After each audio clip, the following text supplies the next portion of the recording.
Welcome back to part 2. As you can see, there's junk everywhere here. Last video I showed using the dial indicator on the granite surface to set all the tool heights, and it suddenly occurred to me, is that dial indicator accurate? So I put it all back on the granite surface and pulled out the gauge blocks, double checked it all the way up to 600 thousandths, and it was right on the money. So I am setting tool heights correctly. The other thing that occurred to me is edge finders. How many people have actually mic'd the edge finder to make sure that it is 200 thousandths diameter? Because if it's off, you're not really finding the correct edge. You could be off a bit. So I mic'd it, and yes, it was 200 thousandths. It was within a tenth of a thou, so it was accurate. But it also occurred to me that the newbie would have no idea whether they bought a correct or functional edge finder. I was lucky. The first one I bought worked, and I didn't know anything better than that. I did put in a video a few times saying don't put oil on it because it'll ruin it. Ruined it, and I couldn't get it back, so I bought another one, a second Pt.2, $10–11 off Amazon, and was lucky again. It worked just fine. So I realized the other day, I only have one, I don't have a backup, so I bought a backup one, a third Pt.2, and it was messed up. And I was thinking, the poor new guy that buys one for the first time doesn't know how it's really supposed to be snapping, how it's supposed to feel when you manually slide it back and forth. It had burrs on it, it wasn't really snapping, it was kind of out and back and stuff. So I was thinking, poor new guy, how's he supposed to know whether he's got a correctly functional edge finder? And since that one was messed up and I knew it, I asked for return on Amazon. They said they'll just give me credit, throw the thing in the trash can. So I bought a brown and sharp this time because I was thinking, Pt.2, it's got burrs and it's messed up. This isn't out of Japan, and for $10 or $11, no way. So rather than buying another Pt.2, I bought a brown and sharp, and it came covered in grease because they didn't want it to rust. So it's like, great. But luckily I could bathe it in acetone. I got all the grease off and it started functioning correctly, so I have a backup. But alright, this whole research here on part 2, I gave you a quick scan of all the garbage that's out here. Here.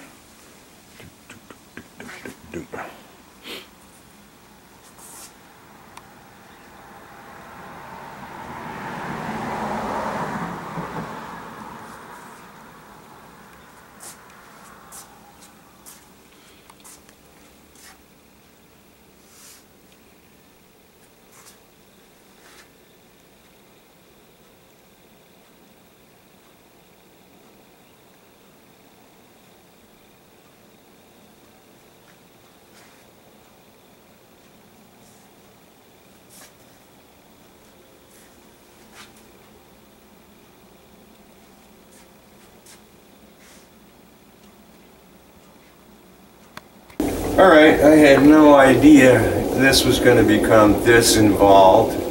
I've spent 3 days trying to get a simple stepper motor to go. Still couldn't get it to go, so you'll see I'm running Mach 3. What else did I say? Yeah. Alright, so this is the final on it. I did, I guess the bottom line is speeds and feeds do make a difference, as everybody has suggested. Would I recommend doing this whole thing? No. And I'm not sure whether I'm going to really continue with it again. You know, I stopped on the diesel engine, bailed, and on this one I don't know where I'm going to go, but for what it's worth, here is playing with a final on speeds and feeds. Okay, if I'm going to get into speeds and feeds here on the lathe to research it out, I can easily control the speed. I bought that laser tachometer and I've got some marks on it, but now to control the feed rate I can't use the gears because the gears are tied to the RPM of the lathe. So I've already got, from CNC days, motor on the x-axis, and I've got a driver for the motor, stepper. So you can get this off of Amazon. It's $8. We get it off of eBay for $2. It's crazy. 2-channel digital. You can see the signal there. I'm on channel 2 right now. You have up and down, but the set button, they don't give you instructions. You got to figure it out. And they also don't give you these headers. I had to solder them in myself and steal this from a PC. But you hit the set fast and it's blinking FA2, which means I'm going to be playing with the frequency on channel 2. So you can hold the button and it goes up fast, or you can hold it down and it goes down pretty fast, or you can just pulse it. This is actual frequency. That would be 125 Hertz right now. The cool thing with this though is you can hit the set fast, and now I'm going to set the duty cycle on 2. So you can see I can make it wider. That's 56. Go all the way up. That's pretty big pulse. Channel 2 is inverted. Let me come down a bit. You can see the pulses. No, it's upside right. That's correct. Yeah.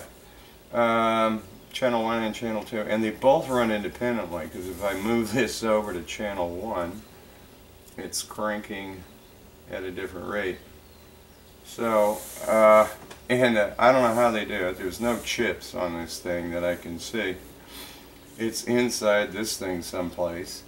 And what was I going to say? Oh, I don't know how they're doing that. You unplug this thing and you can wait an hour or a day, plug it back in, and all the settings are still there. So it remembers stuff. So I just need to tie this into the pulse for the stepper driver. I'll have a go stop switch, and then I'll have a forward reverse switch for the direction control on the driver, and I can run these two posts, are the plus and minus 5, or the plus and ground 5 volts, so I can run this thing off of the same voltage that runs the drivers. But I mean, this thing is cool, and especially if you don't want to, if you wait, you can get it for $2 off of eBay. Crazy. So I've got my generator here. Now I need to put something in it, and I realize, you know, I've got a junk box here. Something was in it a long time ago, electronics, and face was all used up. So I just pull it all out, throw it away, put this in a drawer. Okay, cool. So I got a box. Now I need a front. Get a nice piece of plastic. I got out of stock there. And I wanted it nice and thick, but this is real thin.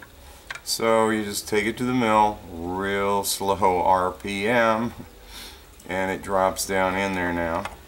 So it's flush. I don't want to push it in there because the sides bowed in. You push it in and it sticks. Once I had the screw holes, I had something to pry on to get it out. So now, okay, I go to my Visio program, the CAD program, and lay out a little template. So there we are. So I'll probably duplicate this because the sticky paper I use is 8x10, so I'll have 2 of them. One to just stick on here, and then I can drill and file and all that good stuff, and then throw it away and put the real one on there. And I wanted it thick because for the buttons, I want the thickness here to keep them straight So I was thinking about making them so they go like that. I don't want to draw on this, but wider at the bottom so they don't come out, but they sit on top of this.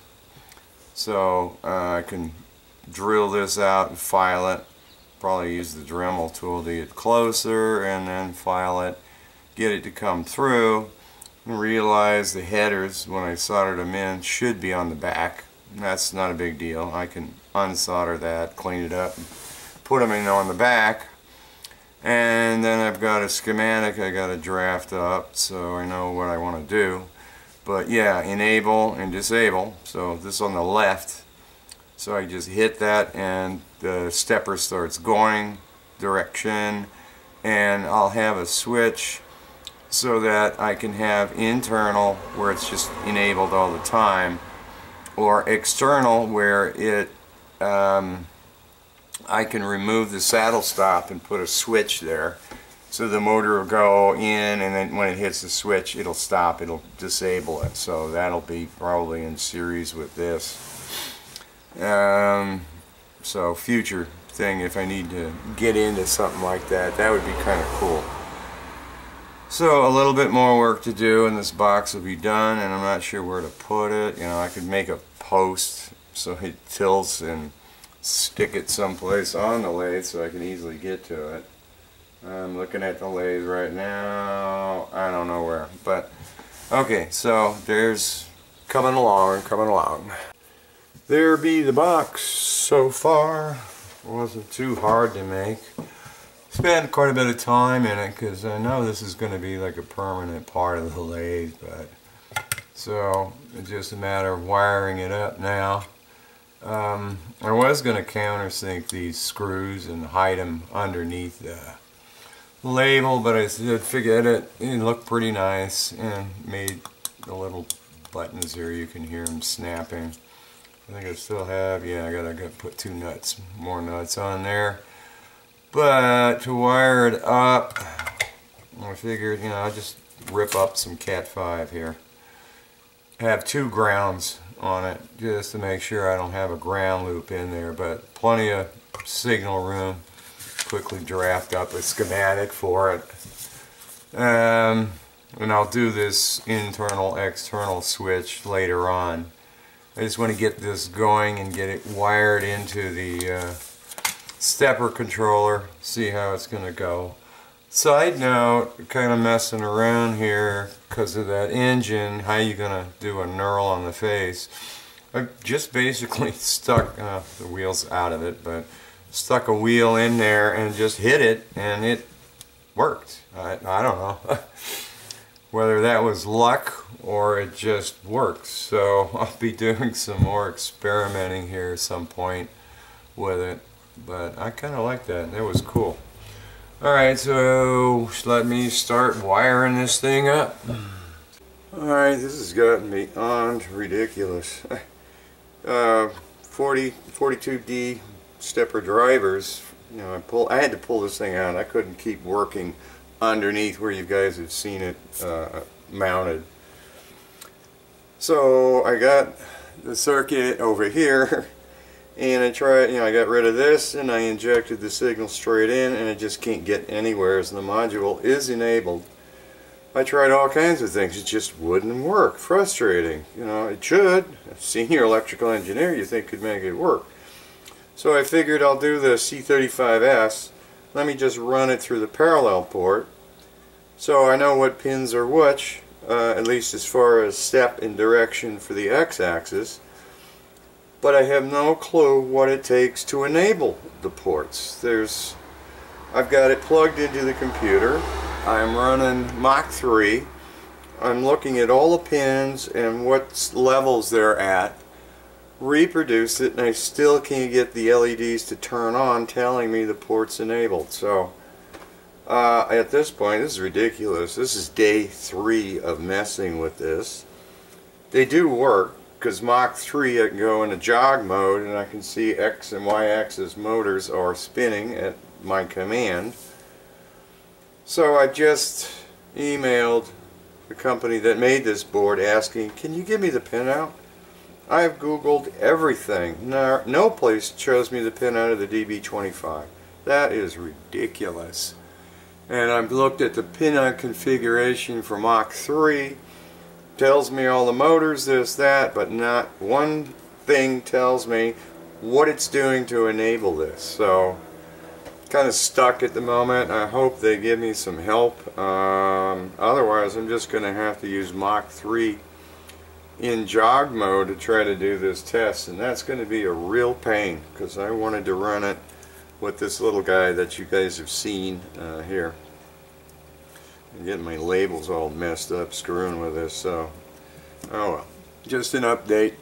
Not sure about all the lighting here. I think that's in focus, but how would I say this? Before really messing more with circuits and wiring and trying to get it to go from that little pulse width modulator thing, I decided to run it with Mach 3, and I tried a bunch of different speeds, 300, 600, 1000, taking 3000 cuts, 4000 cuts, and the finish was just not good. As far as Mach 3, you can enter in jog speeds, which I think is a percentage. So I did like real slow, 10%, 30%. Right now I'm at 50%. Let's see if I can clean this up a little bit so maybe you can see the finish on that, because that is gorgeous right there. That's a perfect finish. I'm at was at 2000 RPM and 50% for the speed rate, right? Yeah, 50%. But let me show you how slow 50% is. If I turn this light on, yeah, it just glares it out. But I couldn't film it live because I've got my hands on a bunch of stuff. Okay, here's 50% feed rate. Look at that. 2000 RPM and that kind of speed finally gave me a gorgeous finish. So, conclusion, do feeds and speeds make a difference? Yes. Yeah, that is really, really nice. So, I guess I'll conclude this, and the setups and stuff, I may, probably try to get that pulse width guy, the digital guy, going, and then I can use that for final finishes. But so hope you guys enjoyed. Alright, hand walk the camera here. Things are finally getting cleaned up. Did I get any help from the manufacturer on the signals? No. So I figured I'm just going to make this thing work. Anytime you have a hard time getting something to go, it's because you've got more than one problem going. In this situation I had three. One, the scope probe. Look at this. Intermittent contact. Come on, get it to can't even get it to work now. There we go. For a second. So every time I move the probe, I've got a good signal here, I hook it someplace else, and I got a mess of a signal. So that was the first problem. Second problem is the little driver guy here. The specification for the output current was way off, too low. And the third problem was the specification for the actual input load was way off. So I wound up making a little boost circuit in here. I guess I should open it up, but it is cool now. I just have this upside down. I got to turn the enable switch upside right. I already had a little plug hole here for a third axis. Made a little plug to keep strain relief this guy, but turn it on here, kind of show you guys what's going on. Alright, there's a frequency there, and the cool thing is the gears are still in here, so I can manually do the threading if I want, but I can also, lock the gear down here. Let me lock it then here so you can see it move. And I've got speed control all over the place. Enable it here. Wrong switch. There we go. and you can see it moving. So I can throw the reverse direction and it goes the other way. So this is really cool for doing finishes. So let me set the camera up here to show you guys some stuff. Alright, so I'm going to have to move my hand here for some of the glare. So the nice thing is I can engage the saddle here so I can just manually take a cut. Let's see where I am. Yeah, so I can manually go in and out, but I can also, I'll set it up for the feed come in 2/1000ths.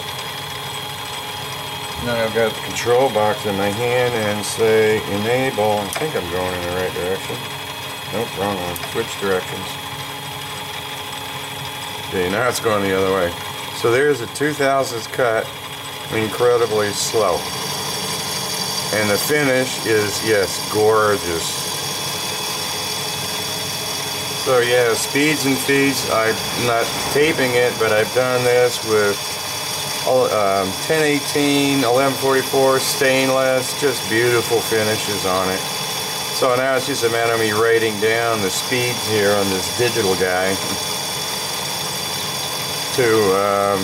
for each different type of material. And I've got it nailed now. Getting ready to disable it here. Look at the strands coming off. Incredibly slow speed. Alright, disable and back it out. So, I don't know if you got probably changed some of the light here. I'm pretty sure that's in focus, but so you guys can see the finish. But so that concludes feeds and speeds. Yes, it does make a major difference. Would I recommend doing this? Yeah, it's pretty cool because, like I said, I still have the gears. I can do threading if I want. I can clamp down, leave the motor, the stepper disabled, manually go back and forth. And speeds, I can go at ridiculous speeds too. I mean, whoa, I can make it fly. So, I don't know what else to say. It was a long time project, but it was well worth the time. I need to mount the stepper, that whole control box now back underneath out of the way. So I hope you guys enjoyed.